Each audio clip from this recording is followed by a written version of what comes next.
মক্কার সেই ঐতিহাসিক জাবালে সুর পাহাড়ের পদদেশে আপনারা দেখতে পাচ্ছেন, এই যে আমাদের সামনে যে পাহাড়টি, আমাদের সামনে এই যে পাহাড়টি দেখতে পাচ্ছেন, এটা হচ্ছে জাবালে সুর পাহাড়।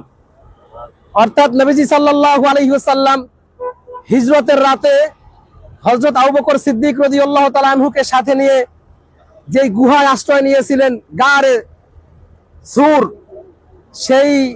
এই পাহাড়ের উপরেই হচ্ছে সেই গারে সুর। আমরা সকলে দোয়া করব, এখানে দোয়া করে এরপরে আমরা ইনশাআল্লাহ বাসে চলে যাব।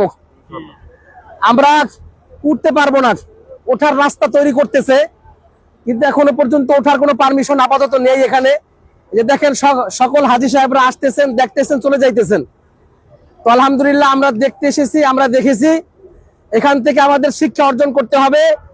দ্বীন বিজয়ের জন্য রাসূলুল্লাহ সাল্লাল্লাহু আলাইহি ওয়াসাল্লাম হিজরত করেছেন মক্কা থেকে মদিনাতে, এবং সাথে সাথে রাসূল এই গুহাতে আশ্রয় নিয়েছিলেন হযরত আবু বকর সিদ্দিক রাদিয়াল্লাহু তাআলা আনহুকে সাথে নিয়ে।